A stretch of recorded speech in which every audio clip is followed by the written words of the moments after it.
চীনের বুদ্ধি দেখে সত্যি অবাক হতে হয়, কারণ তারা এমন পদ্ধতিতে চাষবাস শুরু করেছে যা প্রথমবার দেখলে অসম্ভব মনে হয়। জমি ছাড়াই একটা রুমের ভেতর টন টন ধান চাষ করছে। 20 তলা বিল্ডিংয়ের সমান উঁচু বিল্ডিংয়ের মধ্যেই চাষ করা হচ্ছে 200 বিঘা জমির সবজি।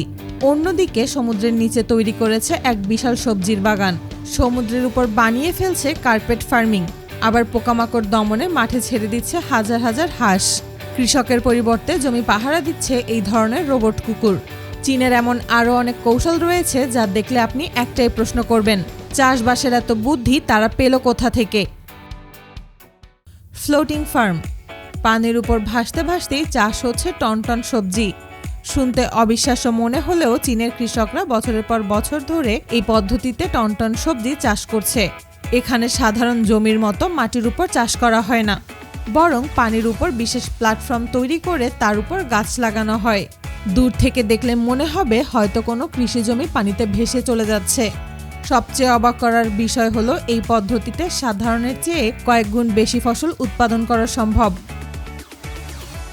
কারণ পানির ভেতরে চাষাবাদ হওয়ার কারণে গাছের গোড়ায় আগাছা হওয়ার কোনো সুযোগ থাকে না। এমনকি গাছের গোড়ায় পানি জমে থাকার মতো সমস্যাও হয় না। আর যেহেতু চাষের জন্য বিশাল জমির প্রয়োজন হয় না, তাই যেসব জায়গায় কৃষি জমির অভাব রয়েছে সেখানের কৃষকেরাও প্রতি বছর কয়েক লক্ষ টন সবজি এভাবে চাষ করছে। Vertical farm. চীনের এখন সবজি চাষ করতে মাটিও লাগে না, জমিও লাগে না। রুমের ভেতরেই কয়েক হাজার টন সবজি চাষ করছে। শুনতে অবিশ্বাস্য মনে হলেও এই প্রযুক্তিতে একটি ঘরের ভেতরেই একটার উপর আরেকটা করে অনেক স্তরে গাছ লাগানো হয়। দূর থেকে দেখলে মনে হবে কৃষি জমিগুলো যেন আকাশের দিকে উঠে যাচ্ছে। সবচেয়ে অবাক করা বিষয় হলো এখানে গাছের জন্য মাটিরও প্রয়োজন হয় না। পানি, আলো, তাপমাত্রা এবং পুষ্টি সবকিছুই কম্পিউটারের মাধ্যমে নিয়ন্ত্রণ করা যায়। সূর্যের আলো না থাকলেও বিশেষ এলইডি লাইট দিয়ে গাছকে প্রয়োজনীয় আলো দেওয়া হয়। আবার গাছ যতটুকু পানি চায় মেশিন ঠিক ততটুকুই পৌঁছে দেয়। বাইরে প্রচণ্ড গরম, ঠান্ডা বা বৃষ্টি হলেও ভেতরে গাছের বেড়ে ওঠায় তেমন কোনো সমস্যা হয় না। আর যেহেতু গাছগুলো উপরের দিকে অনেক স্তরে লাগানো হয়, তাই অল্প জায়গার মধ্যেই প্রচুর পরিমাণ সবজি উৎপাদন করা সম্ভব। মেগা ডাক ফার্ম। চীনের কৃষকরা ধানের জমিতে পোকামাকড় দমনের জন্য ব্যবহার করে হাজার হাজার হাঁস। ধানের চারা একটু বড় হওয়ার পর হাঁসগুলোকে জমিতে ছেড়ে দেওয়া হয়। হাঁসগুলো সারাদিন পানির মধ্যে ঘুরে বেড়ায় আর জমির ক্ষতিকর পোকামাকড় এবং অনেক ধরনের আগাছা খেয়ে ফেলে। ফলে কৃষকদের জমিতে রাসায়নিক কীটনাশক ব্যবহার করতে হয় না। সবচেয়ে মজার বিষয় হলো হাঁসগুলো যখন ধানের জমিতে হাঁটাচলা করে তখন তাদের পায়ের নড়াচড়ায় পানিও নড়াচড়া করে। এতে আগাছা সহজে বেড়ে উঠতে পারে না। আবার হাঁসের বিষটা জমিতে প্রাকৃতিক সার হিসেবেও কাজ করে। আর ধান কাটার পর হাঁসগুলো বিক্রি করে কৃষকরা অতিরিক্ত আয় করতে পারে। সমুদ্রের নিচেও যে সবজি চাষ করা সম্ভব তা এই অদ্ভুত ফার্মটি দেখলেই বুঝতে পারবেন।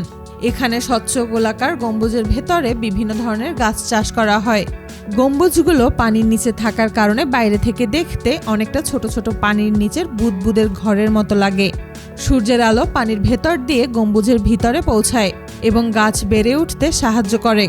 এখানে সাধারণ কৃষি জমির মতো মাটি ব্যবহার না করে বিশেষ পদ্ধতিতে গাছ চাষ করা হয়। জানলে অবাক হবেন এখানে পৃথিবীর সবথেকে দামি এবং অদ্ভুত সব গাছের চাষ করা হয়। এর মধ্যে তুলসী, বিভিন্ন সবজি এবং অন্যান্য ঔষধি উদ্ভিদ চাষ করা সম্ভব হয়েছে। চীনের এই একটা পদ্ধতি দেখলে বোঝা যায় পুরো বিশ্ব থেকে তারা কতটা এগিয়ে গিয়েছে। Agricultural dog. চীনের কৃষকরা এখন ফসল দেখাশোনার জন্য শুধু মানুষের উপর নির্ভর করছে না, বরং মাঠে নামাচ্ছে 4 পায়ের বিশেষ রোবট কুকুর। এই রোবট দেখতে অনেকটা আসল কুকুরের মতো এবং জমির মধ্যে নিজে নিজে হাঁটতে পারে।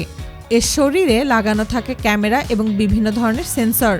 এগুলোর সাহায্যে রোবট গাছের বৃদ্ধি, মাটির অবস্থা এবং ফসলের বিভিন্ন সমস্যা পরীক্ষা করতে পারে। কোথাও গাছ ঠিকমতো বেড়ে না উঠলে বা রোগের লক্ষণ দেখা দিলে রোবট সেই তথ্য সংগ্রহ করে কৃষককে জানাতে পারে। সবচেয়ে অবাক করার বিষয় হলো এই রোবট শুধু সমতল জমিতে নয়, অসমান মাটি বা কাদার মধ্যেও 4 পায়ে চলাচল করতে পারে।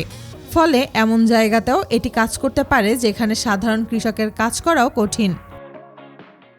Container farming. এটাকে সাধারণ একটা কন্টেইনার গাড়ি ভাবলে ভুল করবেন। এই একটা কন্টেইনার গাড়ির ভেতরে বছরে প্রায় 4 টন পরিমাণ সবজি চাষ করা সম্ভব। এই গাড়িটাকে তৈরি করা হয়েছে মূলত বিভিন্ন ধরনের সবজি চাষ করার জন্য। যে ধরনের সবজি বাইরে চাষ করা কঠিন সেই ধরনের সবজি এখানে 12 মাস চাষ করা যায়। এটাকে মূলত তৈরি করা হয়েছে সেই সব এলাকার জন্য যেখানে চাষ করার জমির অনেক অভাব রয়েছে। সেখানে কৃষকরা চাইলে এই ধরনের কন্টেইনার গাড়ি কিনে তার ভেতরে চাষাবাদ করতে পারে। এর ভেতরে বিশেষ অক্সিজেন ব্যবস্থা রয়েছে, এমনকি ভেতরে তাপমাত্রা সবসময় নিয়ন্ত্রণে থাকে। ভেতরে পানি এবং সূর্যের আলোর মতো আলো তৈরি করার ব্যবস্থাও রয়েছে। সবথেকে অবাক করা ব্যাপার হলো এই পদ্ধতিতে বাইরে চাষ করা সবজির তুলনায় অনেক দ্রুত এবং বেশি মাত্রায় সবজি উৎপাদন করা সম্ভব। Indoor rice farming. চাষের জমি ছাড়াই এবার ঘরের ভেতরে ধান চাষ করা সম্ভব।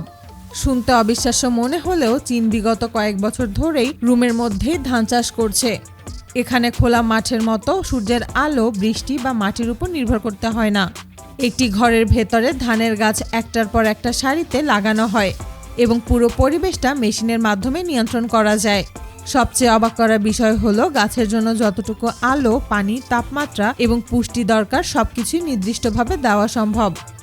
সবচেয়ে অবাক করার বিষয় হলো গাছের জন্য যতটুকু আলো, পানি, তাপমাত্রা এবং পুষ্টি দরকার সবকিছুই নির্দিষ্টভাবে দেওয়া সম্ভব। সূর্যের আলো না থাকলেও বিশেষ এলইডি লাইট দিয়ে ধানের গাছকে আলো দেওয়া হয়। আবার বাইরে প্রচণ্ড গরম বা ঠান্ডা থাকলেও ঘরের ভেতরের তাপমাত্রা ধানের জন্য উপযুক্ত রাখা যায়। এতে বাইরের জমিতে ধান চাষ করার তুলনায় অনেক দ্রুত এবং বেশি মাত্রায় ধান উৎপাদন করা সম্ভব।